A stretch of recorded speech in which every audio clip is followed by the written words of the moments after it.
All right, guys, welcome back to Misery Point Radio. Joining me today once more in the wasteland, the first ever guest from Misery Point Radio back in the day, and a person who also holds the record for the most times on this show, the one and only J.N., otherwise known as Johnny Horsley. Johnny, welcome back to the show, brother.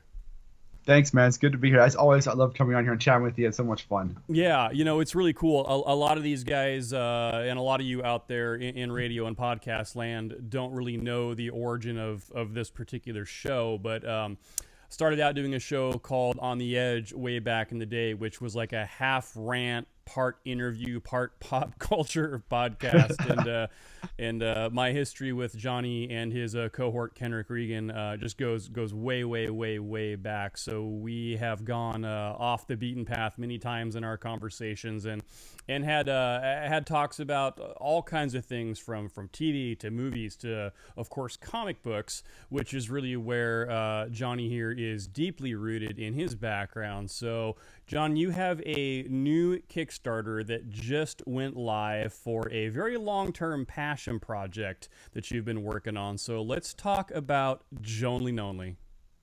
Yeah, let's do it. I've been working on this book since 2008. Well, I've been working on Jonly Nonly since 2008. The book I've been working on it for about a year. Yeah. It's kind of a little bit of a separate process there. But yeah, this has been a passion project for years, something I've been wanting to get out, and I'm happy to say I finally finished and got it out there on Kickstarter for people to support and back. Cool. Now, there is also a very cool story, well, cool to me because I find it hilarious, but the name in and of itself, Jonly Nonly, originally refers to you, and why is that? So this is a hilarious story. So I've told two stories for this name, right? One of them I used to tell about my grandfather and it becoming from him, but then I found out that was wrong. My mom corrected me a couple months ago and told me the real story about how Jonly Nonly came to be. So my first name is the letter J, middle name is the letter N. I only have letters for a name, which anybody out there who's going to argue, yes, it's a real name, yes, it's my name, I don't care if you believe me. I am also the third, so my dad has the same name and so does my grandfather. Originally, I thought it was my grandfather applying for a credit card, but it wasn't. What happened is in the late 70s, my dad was on the phone getting a new Social Security card after he left the Air Force. And over the phone, they asked him to spell his name. He said, okay, it's J only, N only, Horsley. And then a couple weeks later, he got a Social Security card that said Jonly Nonly Horsley. And that's where the Jonly Nonly comes from. That was always a big joke in our family. And then fast forward to like 2007, 2008, my wife and I are sitting in bed, as we do, watching TV, doing stupid shit. And she was like doodling on a pad, and she drew like a picture of me, shirtless. And it's like this little ridiculous thing. And she drew my picture of my friend Jeff, and he likes fish. His shirt said I Heart Fish on it. And she named the characters Jonly Nonly and Jeffers. And that's the origin of where Jonly Nonly and Jeffers came from. The main comic came from is from the joke about our name and the Social Security office messing up with my dad, all the way to my wife creating these characters one night laying in bed, and we're just making jokes and like drawing stuff back and forth. Awesome. So another example of kind of real life turning into entertainment and personal jokes becoming things for the entire world to see. So yeah. Flash forward to now then, so many years later, you've got this project coming out. What inspired you to kind of really want to revamp or reimagine this work? So that's a loaded question. It's going to take me a while to explain all this. That's fine. So Jonly Nonly started as a webcomic in 2008, and it was basically me taking, at first it was jokes and little drawings my wife did, and then turning them into a webcomic. And then I decided to take her drawings and throw them into Illustrator and vectorize them so I can move them around and do more stuff with them. And that turned into me using the characters, the first three characters she created, which was Jonly Nonly, Jeffers, and Calvarina, and then just making more comics out of them. And it became like my way of just making stupid jokes, stupid commentary on like social stuff and movies and stuff. And I did that from 2008 to 2016. In 2015, I participated in 24-hour comic book day. And I used Jonly Nonly to do that. And then I did it again in 2016. And actually, I should backtrack for a second. In 2010, I did a giant crossover event with all of my stupid webcomics and Jonly Nonly was like the star of the crossover event. It was a Christmas crossover. But in 2015 was the first time that I created the pages in like a sequential normal comic book form, not in a strip format. And I had a lot of fun doing that. They came out, in my opinion, like the best looking Jonly Nonly pages I'd ever done. I had a lot of fun doing it. So I did it again in 2016. And then in 2017, so in 2016, I quote unquote retired from webcomics. I stopped doing them because I wanted to focus on art. I wanted to focus on writing. So at the end of 2016 and January 1st of 2017, actually, I posted my last webcomic I've ever posted since. I haven't done any since then. And I decided to try, I was going to try and take all my old webcomics and format them into like a book format and release them and print them at least, so I could have them out there if people wanted to buy them. I had a lot of readers back in the day. If anybody wanted to have a copy of them, they could, or I could use them to promote myself. So I first did my Sergeant Blinky series. I first did Inanimate, and then I did Sergeant Blinky. Released those 2 books in 2015, and then I started working on Jonly Nonly, and I started, you know what? I'm going to take all the old shit, and I'm going to convert it into sequential format pages and have some fun with this. So I started converting all of the old comic strips in 2016, and then over the course of that year, I had taken the old strips and made 10 24-page issues, which is 240 pages of content, which is a lot. It's a lot, yeah. And so I had that done. I released some of them digitally here and there. I printed some and released some into the Eynes backing kit. So there was a couple there, which you got some of those. Absolutely. I took some. I had printed up issue 1, and I had printed up the 24-hour comic book day specials, and I had sold those at cons, the conventions I went to for a couple of years. But then it kind of just sat for a long time. I mean, we had the podcast going. I had my back surgery, so I didn't really do a lot of creative stuff. And then I did the Eynes, and Eynes took up a ton of time. And it was a lot of fun, but it took up a lot of time to do that project, which I'm still working on for book 2. Book 2 is going to be coming out hopefully at the end of next year. It's a plan. But I got back into writing at the end of last year in 2022, and I was working on taking the Eynes stories and novelizing them, creating a prose out of them. So I was like, I want to release it as a novel, because my wife was like, you know what, you should make this a novel, because she wanted to read it, but she doesn't like reading comic books. I was like, well, if I make it a novel, then I can get a bigger audience out of it. Yeah. And while doing that, I had been working on a novel since 2003 called Memoirs of a Suicide. While doing the Eynes thing, I was like, I should probably finish that too, because this is my ADHD brain jumping around from project to project. So I finished novelizing Eynes. That's all done. I went back and I finished the novel of Eynes, or of Memoirs. So my main first novel is completely done. It's actually going to print in February of next year. And then I was like, I have these Jonly Nonly books. I should just finish those and release them, because I've got 10 issues on my computer. Why are they not out there, at least in a digital format, to do? Yeah. So I started going back through them one more time. This is like the 5th time I've gone through the first couple issues. I reread through them all. I decided to take all the pages and script them out, because I had never scripted them before. They're all just like done on the fly. So I reverse engineered them back into a script. Each page, all 24 issues, or all 240 pages. 240, yeah. Yeah, so 10 issues, 24 pages each. Scripted them all out. Went back through the scripts, did some edits on the scripting just in the text format. Went back to the pages, made those edits, and while I was doing that, made some changes. Found some pages that just didn't work anymore. Some jokes that just don't land in today's world, that are very much 2010 jokes. Like they were funny in 2010. Today they're kind of like, it's kind of cringy. So I pulled those pages. Now there's still a bunch of cringy shit in the books. Don't worry. But okay, good. I pulled out a bunch of the stuff that's was like just the bad stuff. Yeah. And shelved those. Added some new pages in. Updated some artwork. Added a bunch of stuff to them because I wanted to. Made jokes about me adding stuff to them because that's what I do. And then I finalized issues 1 through 10. And then I sat for a little bit and thought about how am I going to release these, right? And while the time I was trying to figure out how I was going to release these, I wrote 16 new issues of Jonly Nonly. Jesus. 16 24-page issues. And those are all being drawn right now and being worked on. So I've got, of those 16 issues, I think 6 of them are done, which is crazy. So I was like, I'll release them all. I'll release them digitally on my website. I'll put them on digitally on Amazon, on other places. So I started doing that in August. And then Kenrick did his Kickstarter for Supernatural Baby Detective, which I did the colors for, and I helped him with the promotion. I helped with graphics. And we created Spoilerverse Comics to release this under. And Spoilerverse Comics holds Eynes Anthology, it holds Supernatural Baby Detective, and it holds Jonly Nonly. And it'll hold some other projects that I have working on too. And after he finished his Kickstarter, I was like, you know what? I bet you we could do a Kickstarter for Jonly Nonly and do a low goal and just get a couple copies printed out there and they use that as a way to release it into the wild. So after his Kickstarter ended, I got a wild hair up my ass and talked to Greg, who's our editor for Spoilerverse Comics, and then Kenrick. And I spent a week and I made all the graphics and built out the whole Kickstarter for it in about a week or 2 weeks. Made all the stuff in there, and then we launched on October 30th to release Jonly Nonly out into the wild with a collected 150-page book, because I decided I wasn't going to release them on Kickstarter issue by issue. I wanted to release it into a format that would give people enough content to warrant backing a ridiculous book like this.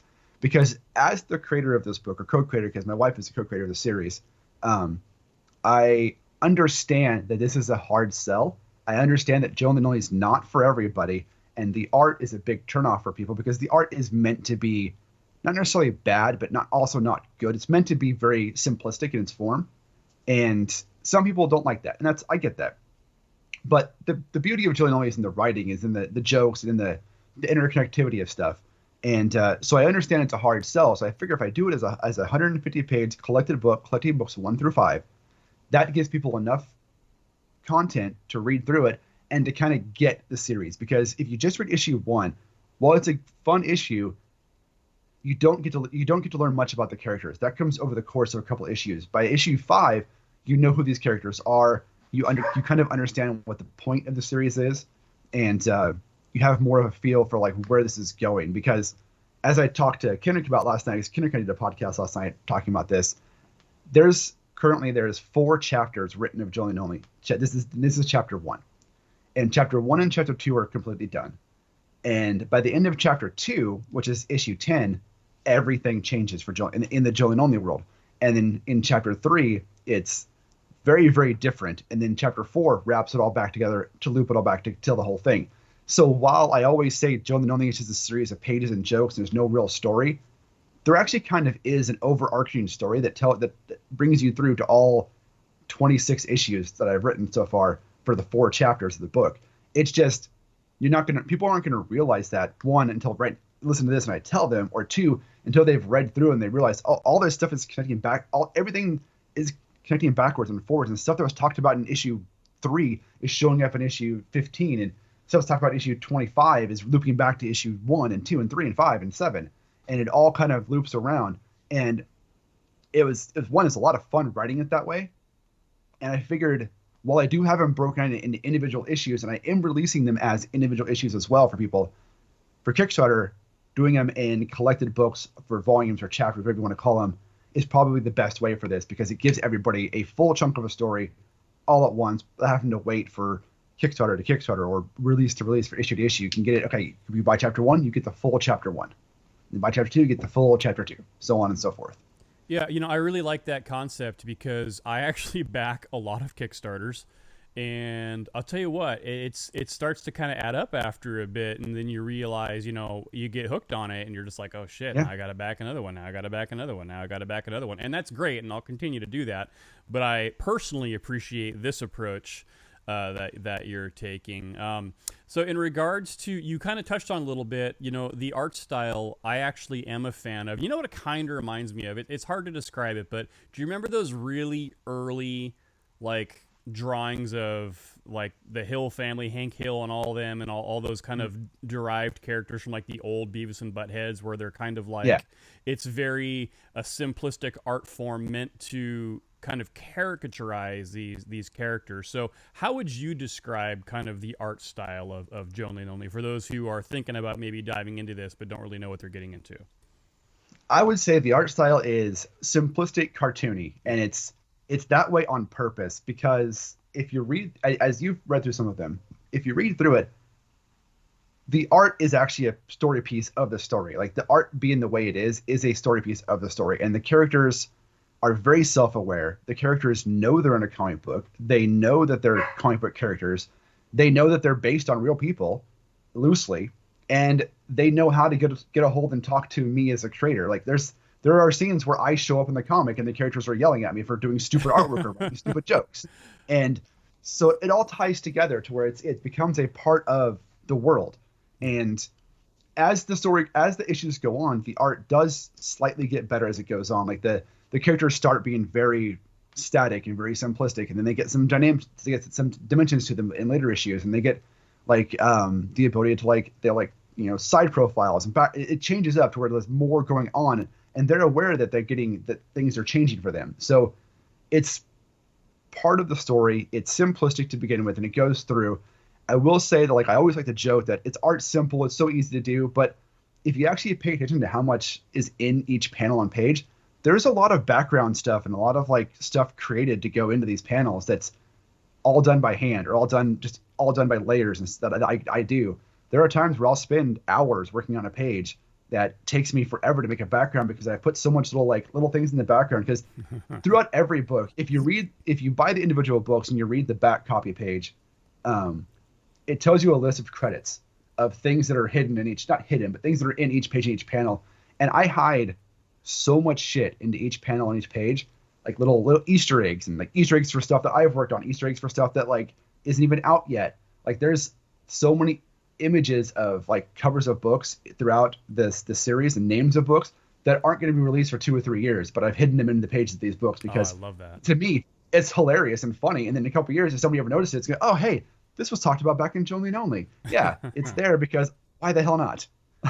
I like the fact that this entire series really, not only do they break the fourth wall, it's like a constant smashing of that fourth wall. There's just so much self-awareness in the characters and what's happening, and I love how you made that kind of be a thing, just as an overarching theme throughout everything that I read. So if that's kind of what continues on throughout the entire series, people that are kind of fans of that style of humor, I think, are actually really, really going to enjoy this. So now describe also then the overarching basic story of Jonly Nonly. So in this comic universe, who is Jonly Nonly and who are the various characters that he's going to encounter in these first few parts?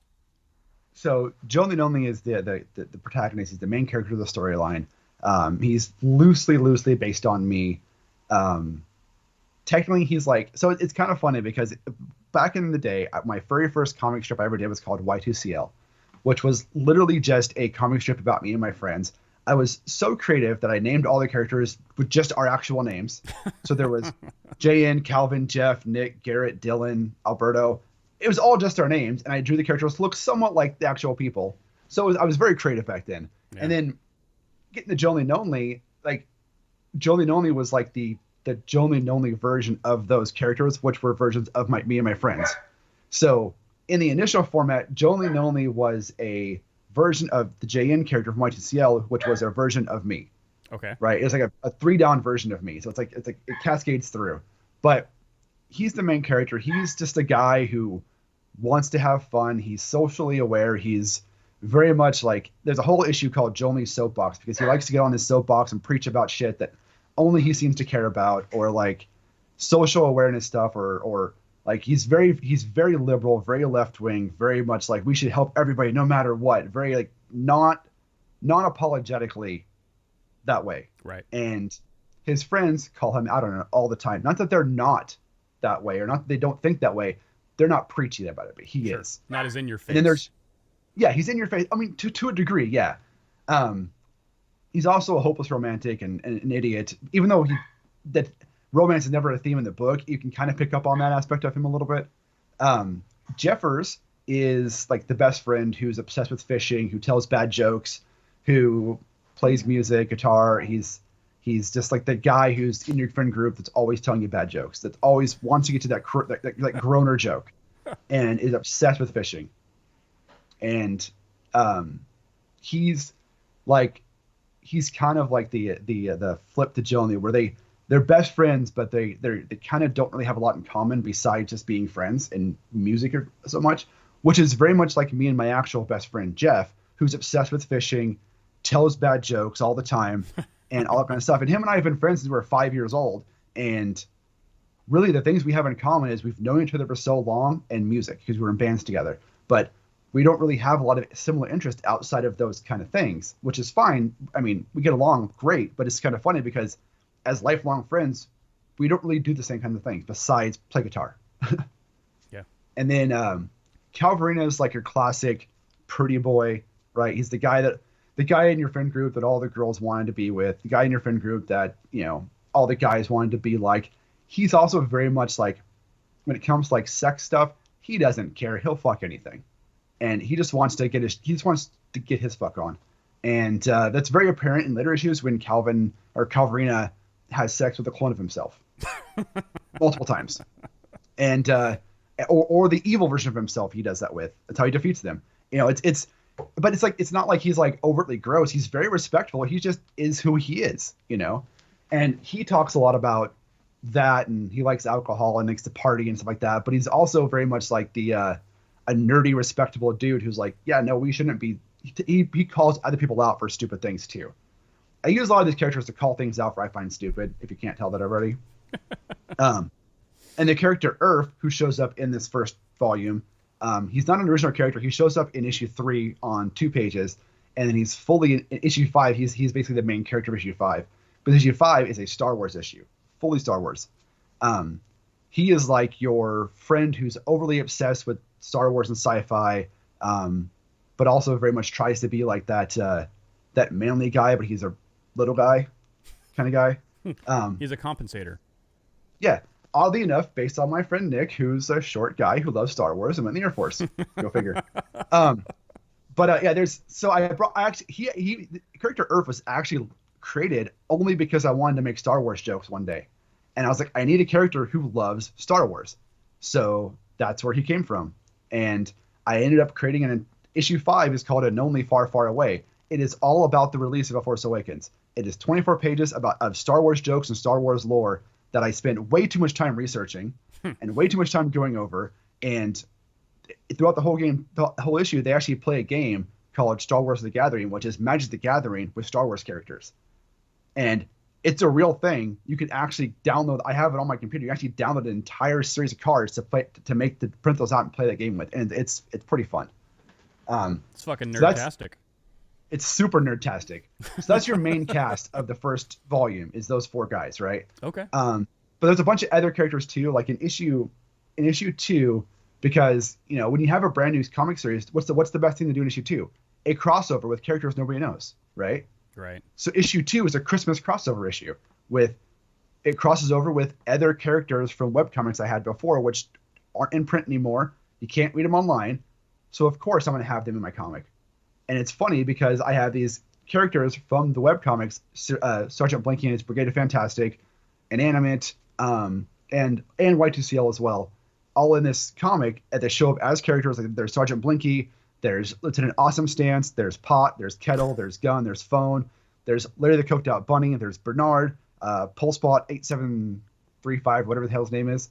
And they all in this character, and the whole plot of the issue is Bernard, who's a robot, works for Larry the Coked Out Bunny, or Larry T. Cobb, who's a warlord, and he's going through different universes to collect people for his master's Christmas present. For no reason other than he just wants to do it. And so the whole thing goes through them.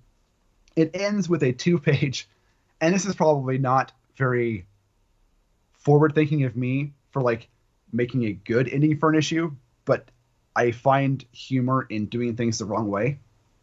So the issue actually ends with 2 pages of me rewriting 'Twas the Night Before Christmas as a poem, making it about the ending of the book. So the ending of the book goes through a poem of 2 full pages of a rewriting of 'Twas the Night Before Christmas. So the humor there is definitely, it's like really fucking, it's simplistic and it's funny, but it's also, you kind of have to think about it. It's you're constantly having your reality pulled away from you by all that's breaking the fourth wall. Yeah, that and the max that there's a lot. I put a lot of effort into putting things in there that are, if you know it, you know it. Like if you know the joke, you know. If you know the joke, it's really funny. If you don't know the joke, it's funny. It's okay. But if you know what I'm saying, you really get it. Like if you read the "'Twas the Night Before Christmas" poem that I wrote in the back of that book, and you get the references in it, it's going to be hilarious to you. If you don't get the references in it, it's going to be okay. It's funny. I think it's well written, but it's if you get it, it's going to be funny as hell. Same thing with like the other issues. There's jokes in there that if you get the reference, which a lot of people who like this kind of humor should get the references, they're gonna land pretty well. So what audience would that be? Like, who are the typical people that are going to appreciate Jonly Nonly and this particular style of humor the most? What other IPs out there might be also readers of this? So Kenrick says Jonly Nonly is like the Trailer Park Boys in South Park had a baby. Okay. Which I've never really seen Trailer Park Boys. I've seen like 2 episodes of it. Like actually after he told me that, I watched 2 episodes of it. I get it. I get that it's like South Park. I do. It's kind of funny that way. But it's anybody who likes moronic humor or irreverent humor or self-aware characters, like any movies from the 80s and 90s that were just the stupid humor stuff. Yeah. Like, they're going to love Jonly Nonly, especially like that thrown in with a little bit of stuff they're going to learn. If you like Kevin Smith films, you'll probably enjoy these as well, because there's a lot of like Kevin Smith influence in these.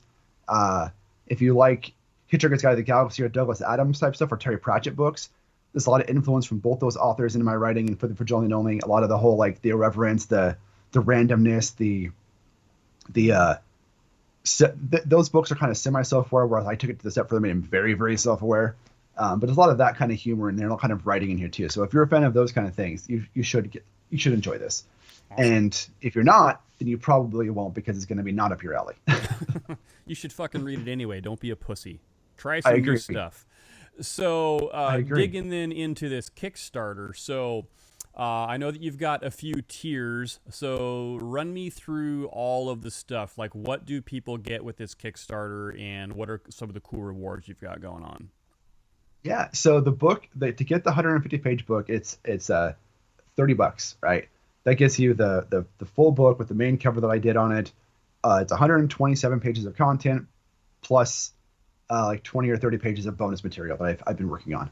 The bonus material includes previews of future books that I'm working on, and previews of other stuff, and some extra joke material. There's also a variant cover that was done by an artist out of Greece named Blee, B-L-E. Fantastic artist. And before anybody asks, no, the variant cover has nothing to do with the book. I just thought it was cool looking, so I put it on the front of the book. There you go. Yeah, and you can get that on there too. You can get either one of those, or you can get them together in a bundle as well. I actually did make up individual issues for all 5, right? So you can actually, if you wanted to, you can get issues 1 through 5 all together as individual floppies, or you can get the trade and all the floppies together. You know, there's all sorts of combinations you can get them. There are variant covers too. For each of the individual issues, done by some fantastic artists. Issue number 4, I like to point out, because it's done by Ram Sandoval, who's the artist on Supernatural Baby Detective, and he did a homage cover to Green Lantern 85, which is the Speedy Does Heroin cover, but instead it's Calvarina masturbating. Oh. And they're talking, yeah, it's a well done. You don't actually see him doing anything, but it's a well done homage. It's a very tasteful masturbation cover. It is. And as I like to say about things, Jonly Nonly is oddly educational. On the cover of that book, you learn what an onist is. If you don't know what an onist is, look it up, and you'll be surprised, because it's an actual word that actually means something that I didn't know about until I was researching for this cover. Nice. But there's also, like, with Spoilerverse Comics, we have a thing called the First 10, which is we have a holographic custom sticker made that we slap onto the first 10, and we sign them, and they're numbered 1 through 10. And what it means is it is one of the first 10 issues printed.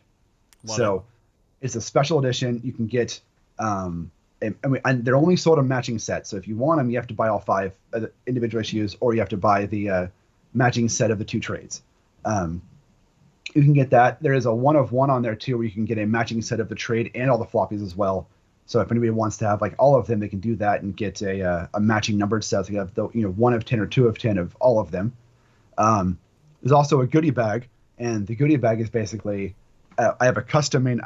I would grab it, but it's over there somewhere. But I have a custom made poly bag for Jonly Nonly for this campaign that I'm going to put the books into, a bunch of extra stuff into, and it's going to be a sealed poly bag that you can get. And there's only 10 of those available.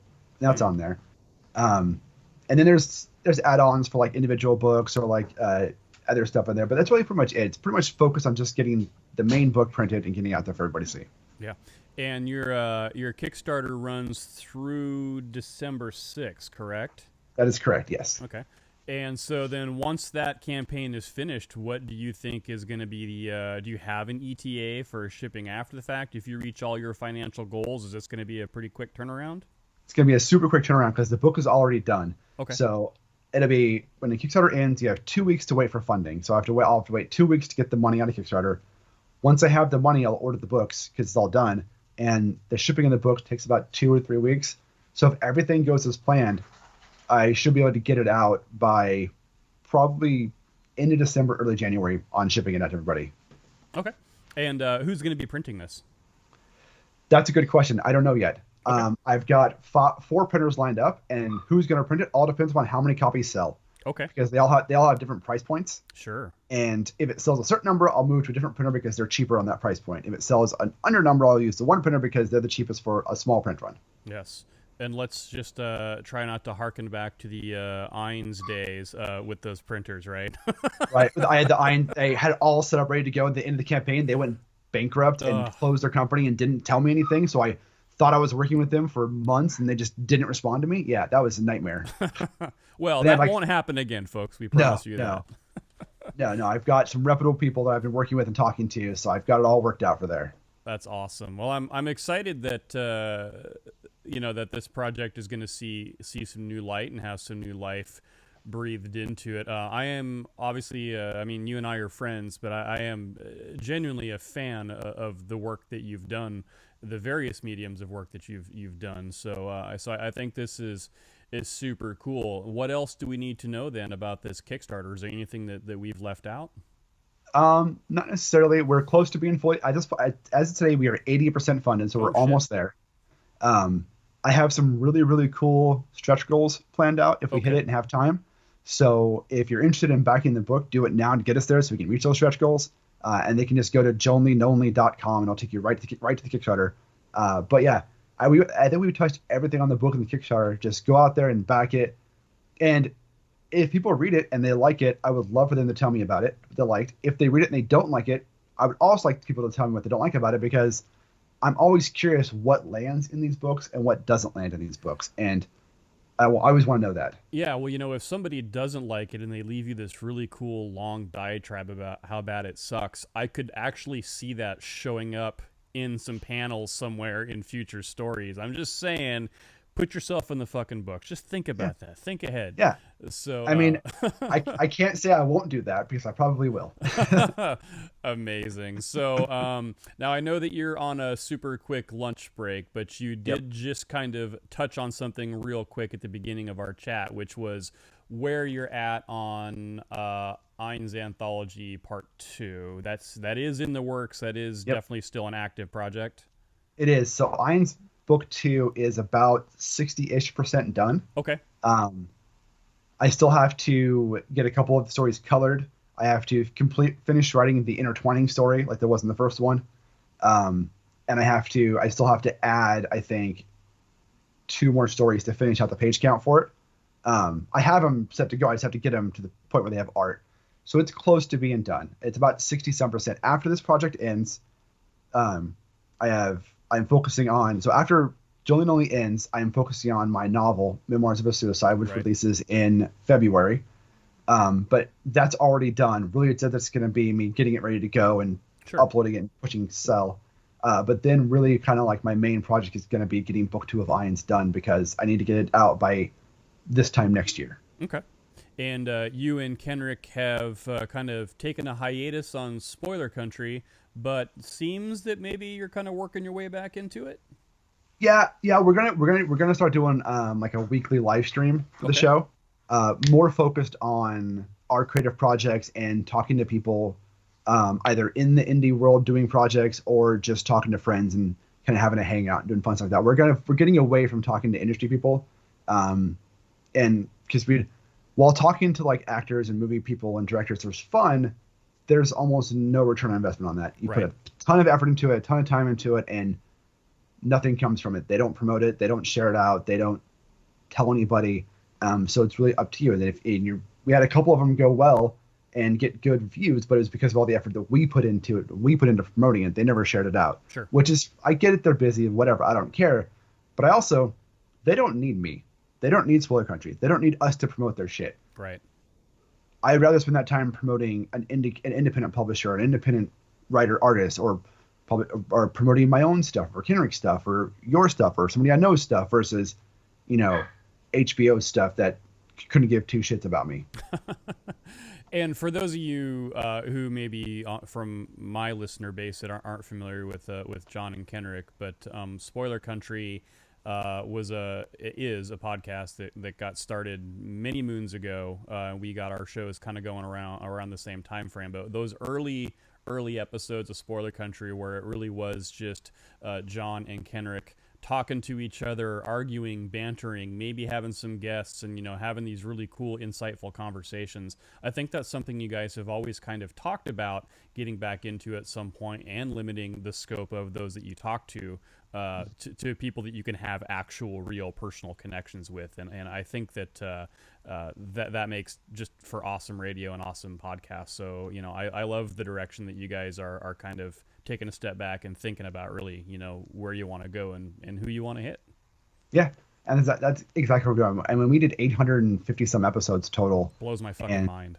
A lot of those were just interviews, and it was draining. I mean, we were doing an episode a day for a long time, and it was draining. Yeah. So yeah. It's fun to get back into this. I just hit 100 episodes like this year. Nice. Only took me like 6 years to do it, kids. Hey. Quality over quantity, man. Hey, quality over quantity. So, Mr. Horsley, as always, super honored to have you on the show and to have you be a part of all of this. And I've got so much love for you and Kenrick and all you guys have done for me. And yeah, absolutely, I fucking heart you. I heart you deep and hard. Oh, yeah. Look at that! This motherfucker can just throw out graphics like nothing. So yeah, no. Anytime, obviously, you want to plug some stuff, you guys are welcome. I apologize, Kenrick. We were supposed to connect and we didn't because I fucking suck huge donkey dicks. I'm sorry, I suck. Yeah. But it's your side job. It's fine. Yeah, hey, you gotta pay those web hosting bills somehow, right? So make sure you all go to jonlynonly.com. That's .com. That's J only, right? Nonly.com, and you can get all the details on the Kickstarter. Make sure you back this project. Make sure you tell Johnny if you think his shit sucks, or if you think it's absolutely life-changing and amazing. Either way, he wants to get that feedback. So, John, thanks again, brother. Always cool to talk to you, and good luck on funding the rest of this campaign. Thanks, man. I really appreciate the time. All right.